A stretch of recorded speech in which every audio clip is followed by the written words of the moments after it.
Good morning, friends. It's Tuesday. We got past Monday, so that's a great thing. I just wanted to check in with you and let you know that things are going okay. I checked in with a mental health professional with Alina out of United in St. Paul yesterday, and that went really well. We've got a few more steps down, and we're getting there. So one of the big things they talked about is they felt like I would benefit from therapy that focuses on healing trauma. So it was nice to finally get some clarity of where some of this stuff is coming from for me. And one of the things that came out of that was talking about how sharing my story helps others and helps me get through all of this. So you're going to see some videos from me about how I got to where I was and where I'm going and kind of where things have gone. I've shared a little bit with you guys regarding, well, actually I've overshared. I take that back. I've shared quite a bit about my cancer story. And that's okay, because I feel like people need to understand that. People need to hear about it. And maybe understand isn't the right word, but just be aware, because it's very common. A lot of women go through it. Men go through it too. Breast cancer is one of the most common cancers out there, but yet it still is. The problem is it's still out there and it's still affecting people. And it's still a really hard thing to navigate, whether you're single, with a family, whatever it may be. It's still a very tough thing to go through.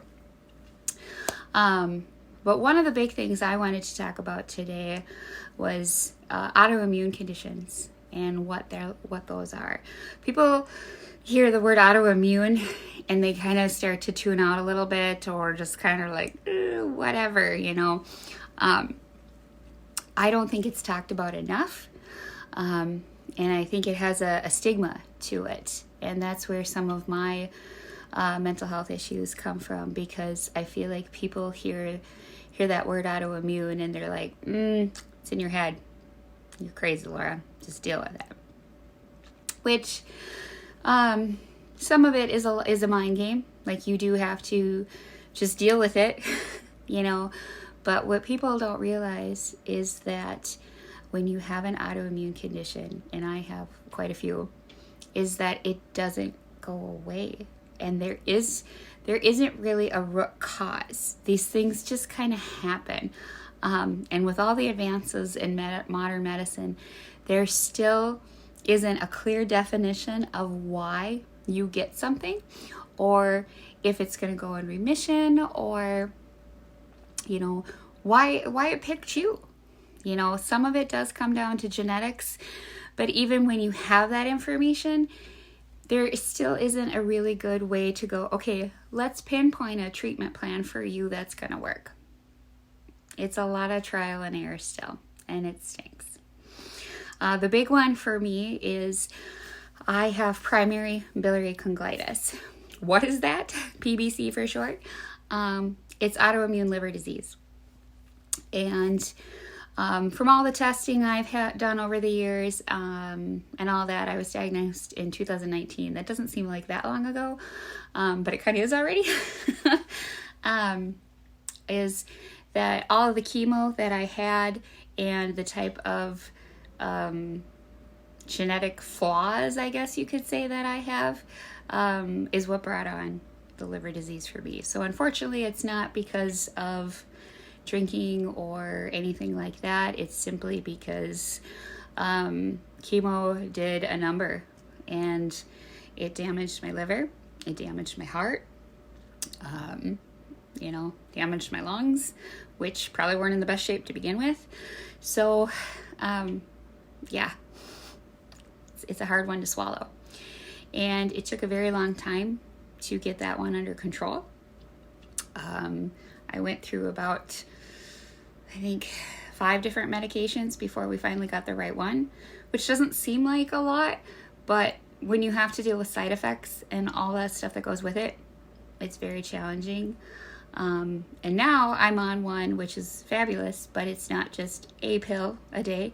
It's 3 pills in the morning, plus another pill to go with it, because the medication that I take makes me itch.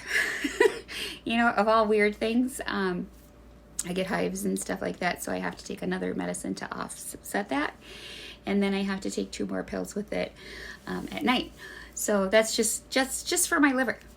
And if I don't do this, my liver will shut down and I will die. And it seems kind of dramatic, but it's the truth. We've already had conversations about what it will look like as I get older and could possibly face a liver transplant. Sometimes people don't stay responding to the medication, sometimes they do. Nobody really knows. So it's kind of one of those wait and see games. So, living with that's hard. And when you have liver disease, it can mess with all kinds of other issues. It can do all kinds of other things. One of the big things is that because my liver is in a weakened state, I have to watch any kind of, I have to watch basically what I eat, which, everybody does, right? But I can't have green tea because that is hard on the liver, especially in certain kind of doses. So any weight loss stuff, or, like shakes or supplements, I have to be very careful with that. And what's crazy is you think green tea has so many good benefits, you think it wouldn't be an issue, but because it can drop your blood sugar really fast, and all that kind of stuff, my doctor has said no to any of that. So, and he's a hepatologist with the University of Minnesota. So it's tough. And when your liver doesn't work the best, you tend to bloat, you tend to have all kinds of swelling issues at times. And so if you've noticed over the past few years how much heavier I am, that plays a role in it. Also, me and my self-care with Starbucks probably doesn't help either, but it doesn't help anything, let's put it that way. So living with that has been a challenge. The other big one that I'm sure some of you have heard me talk about is the Sjogren's. What is Sjogren's, right? It should be something simple. It just attacks the moisture glands in your mouth and your eyes, right? But it's so much more than that. It basically sucks the moisture out of your organs in some cases. And in mine, for some weird reason, it does all of that. So not only does it cause all kinds of trouble with me having enough saliva in my mouth, my eyes being dry, it also has caused all kinds of joint issues for me. It can cause trouble with your lungs, which we all know mine are in kind of rough shape to begin with. And so I've had issues because of that. So living with these things is really difficult. Let me tell you, to slap on a smile and keep moving through these when you're in pain, you're swollen, whatever it may be, is a challenge. And I'm not looking for sympathy by any means, because we all have our own issues. We all go through this stuff. I swear, if you're over the age of 35, you get it. So, but the big thing is I want people to understand that these, physical conditions, whether they're autoimmune or they're just brought on, whatever it may be, they are very real. They are not in people's head, and they are not something that just go away overnight. And just because you look okay on the outside doesn't mean that everything's okay. These are very serious conditions, and it's a lot to take on mentally. And for me, it's weighed very heavily on me.